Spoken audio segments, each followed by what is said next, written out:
help you? You're literally in the middle of nowhere. Do you need a ride? No. Do you have a moment to talk about our Lord and Savior, Yeth, the Sonic Bootleg God? What the fuck? Trust me, this will only take a minute. Just a moment of your time is all I need. Hexing bootlegs of the original Sonic the Hedgehog games are commonplace on the internet today. I mean, there's a yearly competition called the Sonic Hacking Contest, for God's sake. Despite all the good ones that are out there, though, there's a ton of just bad, confusing, and just downright strange ROM hacks and bootlegs of Sonic the Hedgehog out there. So, of course, today, we're looking at the weird ones, because who cares about the good ones, right? That people actually put effort into? They don't get the recognition on this channel.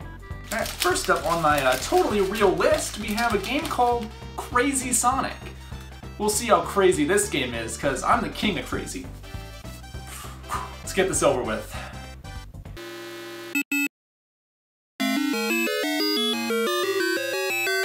We for real right now?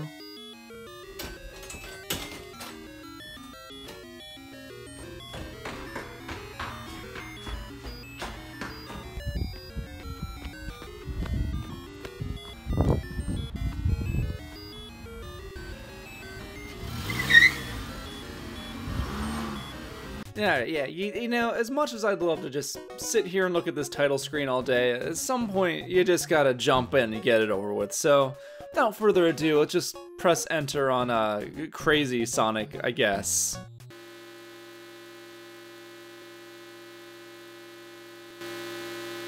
We doing this again? Because I can do this again. The car keys right here. You can drive away all you want.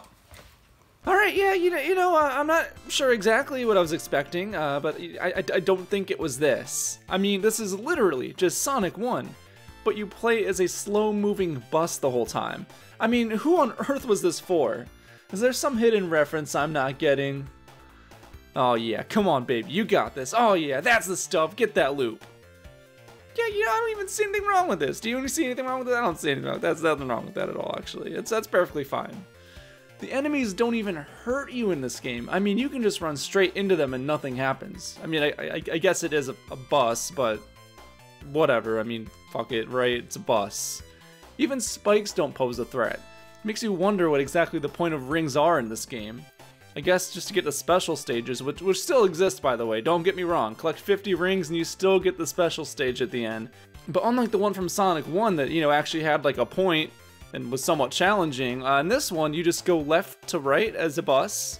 I mean, you can go backwards, technically. There's no point to it, but if your little heart desires it, yeah, you can go backwards. But otherwise, it's left to right. Yay. You got a Chaos Tire? Now, I'd say that's clever, but at this point, I feel like patronizing might be the better word here. At this point, any rational person would have just pressed the exit button on their emulator, but for me, nah, I'm a trooper. Morbid curiosity got the better of me, and I wanted to see how this bus handled the water stages. And oh boy, does it handle the water stages.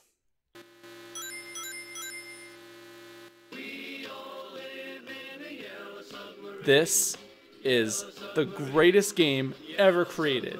10 out of 10. Ironically enough, the submarine actually controls better and is more fun to play than the water levels in the actual Sonic 1. Lols. Now, if only we could do something about that horrible menu theme, and then we'd have a near perfect game on our hands. Play a better song? The prophecy. It's true.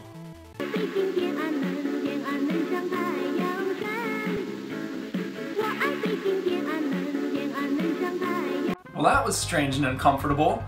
Sadly for us, though, we still have a long road of bootlegs ahead of us, so let's look at a little game called Yeth. It's probably a good sign when your game rhymes with meth. Alright, let's see what we're getting into here. Here we go, taking the first steps towards the rest of my life. Wait, Yes Hill Zone? Oh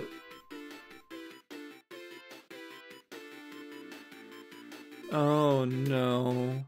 Yeah, I'm not sure exactly what I'm looking at here. I mean, this looks like Sonic 1, you know, at a glance. But everything's just subtly off. It's the little things. I mean, first off, the enemies. What the hell are these things? Yeah, you know, this is actually perfectly normal. I mean, you got all your classic Sonic enemies, like, you know, Googly Eyes, Joker Bug, Red Box. Shit, I don't know. Do you know what's happening? I don't know. You got smiley face coins instead of rings, bootlegged ass level design. And when you finish a level, it just says, good for you. You know, as if the game's trying to mock you. Hey, at least the boss fight's the same as the original. I mean, that's kind of cool, right? Yeah, you know, I don't know what I was expecting.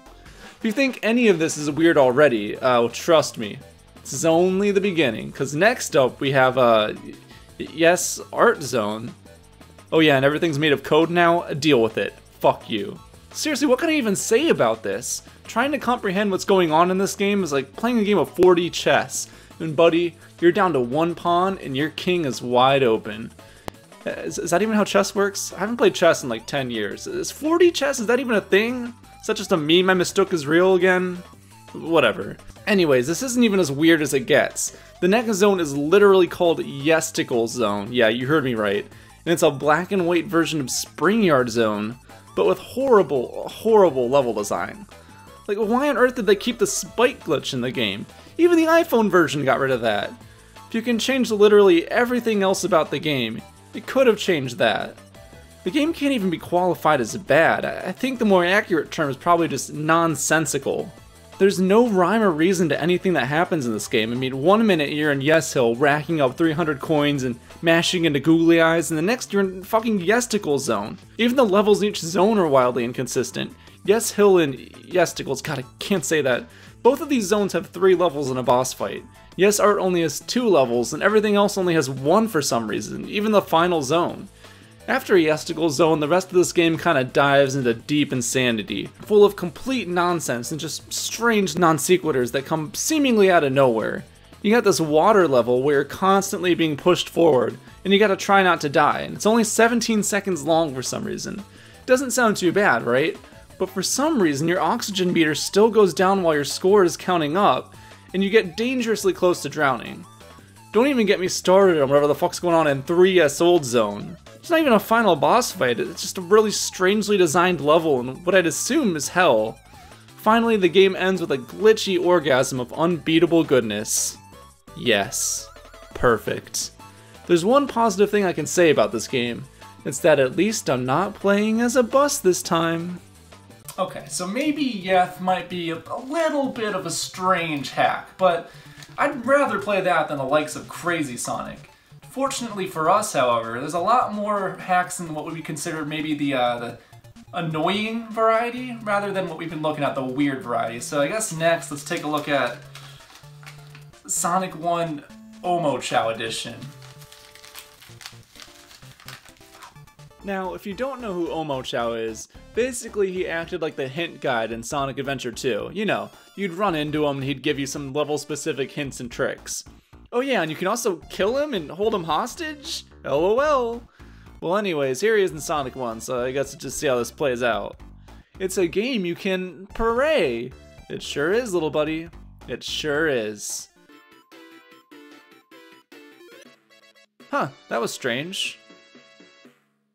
Okay. No. No. Every little thing you touch stops the game. It just keeps compounding. After a while, you have no choice but to just reset the game, unless you want to spend like a minute and a half listening to this.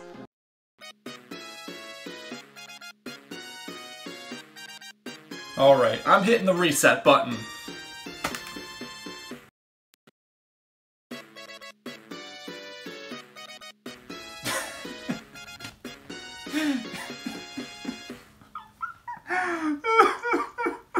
Okay, so the actual purpose of the game is to try and get to the end of each level without touching anything, really. You can actually select whatever level you want to play in any order. There's even medals given if you can complete a stage within the desired amount of Omochao interruptions. It's honestly a pretty unique spin on Sonic 1. Wait, no, actually I think I might have spelled that wrong. Ah, yeah, that's better. In concept, it seems like a fun idea. I mean, see how far you can get without touching anything. But after you mess up just a handful of times, the game becomes unplayable. Especially if you end up in a situation like this, where you're doomed to hit a whole trail of rings. Oh, and I wasn't joking about everything making Omochao interrupt you. Springs, jumping on an enemy, getting hit by an enemy, hitting a power-up, the power-up activating, the power-up wearing off. you name it. It's straight up masochistic. Masochistic? Is that how you say that? I can't read. Now mainly so far we've been looking at ROM hacks, which aren't physically for sale like a pirated bootleg might be. So just so that this video isn't entirely clickbait, let's look at a little game called Sonic Adventure 7. Not sure what happened to 3 through 6, but I'm sure we didn't miss that much, right? Sure hope there's a Chow Garden in this one. Alright, so Sonic Adventure 7 starts off with a really weirdly colored knockoff of the Sonic 3 intro, but running at about half a frame per second. Then it switches to a really cheap Sonic Adventure logo? What gives? I thought this was Sonic Adventure 7, baby! Then strangely enough, it switches to a Sonic 3D Blast model. Okay, whatever, let's just start the game. Hey Sonic, you doing alright there, pal? Was the events of Sonic Adventures 3 through 6 so drastic that it caused the whole world to plunge to a post-nuclear chaos? The first thing you'll notice is whoever designed this game clearly didn't learn about color contrasting in their graphic design courses. Believe it or not, the game plays exactly how it looks. Amazing! Nah, I'm just kidding, it's dog shit. What'd you expect? This is Sonic Adventure 7. Now, I wouldn't normally say I'm bad at video games, but if this is what passes as a video game, then I'm the worst player on Earth. I mean, controlling Sonic is damn near impossible. It's hard to really put into words, but his momentum is just entirely nonsensical. I mean, look how badly I'm struggling just to jump over these damn spikes. I swear, if that enemy wasn't there, you wouldn't even be able to get past this part. That's not even getting started on the collision detection. Look at this part here, where all you have to do is jump on a platform, you know, in a platform game. If jumping on platforms in your platformer doesn't even work, don't you think you failed the core concept of your mission? I could go on all day about everything wrong with this game. The lack of sound effects, the horrible music. At the end of the day though, I mean, someone really put their heart and soul into this. Maybe they were just trying their hardest to create something they were passionate about, and maybe I'm the bad guy for tearing them down. What have I become?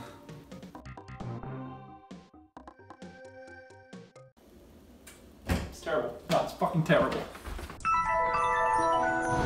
Alright, so that's Sonic Bootlegs for you. Do you want to join the congregation maybe? There's a lot of us out there. Get the fuck out of my car. Oh, no, come back.